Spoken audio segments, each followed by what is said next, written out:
দোজখ, জাহান্নাম এই সম্পর্কে ভীতি ভয় হৃদয়ে যত গভীর হয়, যত বেশি হয়, তার ঈমান তত বেশি সুন্দর হয়।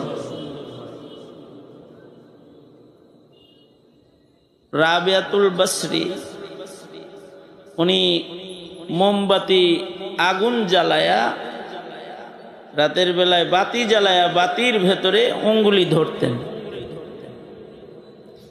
কেন ধরতেন? নিজেকে নিজে নসিহত করার জন্য ধরতেন। আগুনের ভিতরে আঙ্গুল ধরলে রাখা যাইব? হ্যাঁ, গরম লাগছে, পুড়ে যাইতেছে, সাথে সাথে সরাইছে না? এবার নিজেই নিজেকে বলে, রাবেয়া, মোমবাতির আগুনের ভেতরে টিকতে পারো না, হাত রাখতে পারো না, থাকতে পারো না, জাহান্নামের আগুনে কেমনে থাকবা? ইবাদত করো। নিজেকে নিজে বলতেন। দোজখ সম্পর্কে, জান্নাত সম্পর্কে আল্লাহর রাসূল সাল্লাল্লাহু আলাইহি ওয়াসাল্লাম উম্মতকে সতর্ক করছেন এবং জান্নাতের খুশখবরি দিচ্ছেন।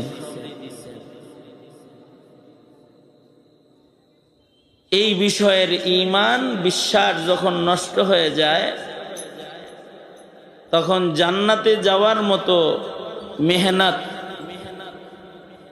জান্নাতে যাওয়ার কাজ কর্ম, এইগুলা বন্ধ হয়ে যায়। আর জাহান্নামের ভয় ভীতি যদি নষ্ট হয়ে যায়, তখন গুনাহের প্রাচুর্যতা বেড়ে যায়।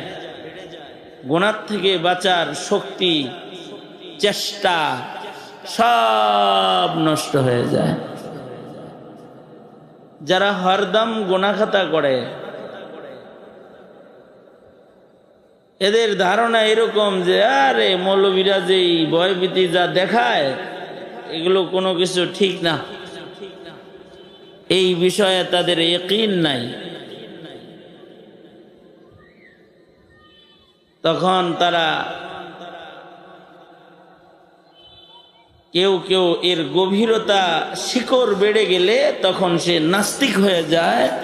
তার মুখ দিয়ে উচ্চারিত হয়, জান্নাত নাই, জাহান্নাম নাই, নাউজুবিল্লাহ। যদি এই কথা কারোর মুখে বাইর হয়,